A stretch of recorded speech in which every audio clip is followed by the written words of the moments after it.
Spurs against West Ham. What stood out to you from this clash? And then I'll get into some of the bones of it with you. Well, at first, I mean, I was looking at Spurs in the first half, and again, you kind of say a little bit uninspired in a way. Ultimately, they found a way, and it may be a coincidence. Who knows? But I think Spurs are a little bit more expensive without Antonio Conte. And Conte, it's easy to go to that, right? You look at them against Manchester City when Conte was not on the bench, and I thought they were expensive. They weren't as pragmatic, and same situation throughout the game in this one as well. I just think that even when they scored a goal, I don't know if you got that sense, Kay, but they went after it. They went for the second. They went for the kill rather than being pragmatic, which I think that sometimes Conte does. He gets that goal home or away. It's not that Spurs been tremendous in terms of style, home or away, but in particular home, I think they were disappointing. Today was a little bit different, and that second goal, Son coming on the pitch and scoring immediately, reunited. I know it was brief for him to be dropped, but with Harry Kane, and that worked. So again, Spurs are funny because based on what I've seen, it doesn't look they should be up there, but they're in the fourth spot and ahead of this game, or at least in the first half. They were almost blah. It's almost as if they were in, like, I don't know, 8th or 9th place in the Premier League. So that's the part that I don't really understand truly about this team, because they don't play with that sort of urgency that says, hey, I mean, you need to get into the Champions League again at the very least. All right. So seeing as though you've mentioned top four, which, yes, they rightfully are in the top four spot right now. After seeing Liverpool's win yesterday, I put to Stevie Nicol, like, why not top four for Liverpool? It might not have been the best season with them, but surely they can catch up now, because ahead of them, are you really that confident in any of those other teams managing to secure that top four spot? Let's say that Arsenal, City and Manchester United are dead certs for the top three. Let's just say that. Who's taking that fourth spot for you?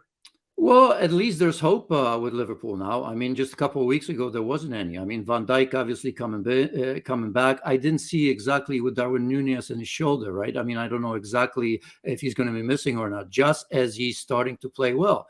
And for Liverpool, that was always the case, remember? And I could make that case for almost anybody that's been missing significant, not just number of players, but the type of players. I mean, it's impossible to perform. We can talk about Liverpool if they had everybody healthy. Maybe that cycle of just that's urgency and the goal of winning everything is on the way down a little bit. And by the way, Liverpool, yesterday, yes, Darwin Núñez, who's been criticized that he needs 5 chances to score, did score. Gakpo scores another goal. That's very important. Diogo Jota gets his second game under his belt.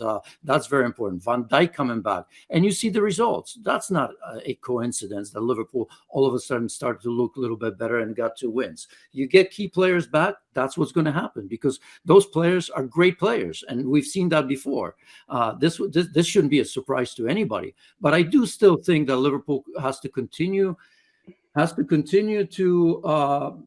prove that they're on the way back, because even in that win yesterday, I saw Liverpool that still wasn't pressing as well, and some of the things that made them so great were missing. So we'll see. But right now they have a chance because they have an extra game as well. By the time Newcastle play again, I mean, they could be at least even with them, I think, right? I can't remember them. Yeah, I heard that as well because of the weight that Newcastle have got. But let me just take Newcastle out of the picture right now. If I were to tell you it was going to be either Spurs or Liverpool that finish in the top four right now, who would you think that's going to be? Liverpool are a better team than Spurs for a number of reasons that I've mentioned talking about Spurs. I just still don't think, somebody's got to come in there and shake them. And you think Antonio Conte could do that. But, I haven't seen it. They're so inconsistent, almost as if they didn't realize that they have a chance or if they didn't want it. That's the impression I get from Spurs. So, I mean, if Liverpool continues to grow from strength to strength based on quality all around, Liverpool are the best team. But let's not forget, they're still behind. And, I'm still not 100% convinced that we're seeing the Liverpool of old. That's our last question, and it goes back to Spurs. Is starting HeungMin Son on the bench and then bringing him off the best way to get the best out of him right now? Look, he has an off season. He was arguably the best player in the league last year, right? I'm not gonna, I think he could have taken Kulusevski or Son. I mean, when we saw them in Europe and the previous games, could have taken just about everybody with the exception of Harry Kane. So I mean, this has been done for him. He's come off the bench. Remember, this season he scored a hat trick coming off the bench as well. But he's certainly not at his best. But that's, I think, a function of the entire team rather than just Heung-min Son. So I don't know if that's the best way. I'm sure he's going to say no. And I would say absolutely not. For me, Heung-min Son is still one of the top players in this league. And just one of those off seasons after a great one. Thank you very much for watching ESPN FC on YouTube. For more highlights, analysis and exclusive content, be sure to subscribe.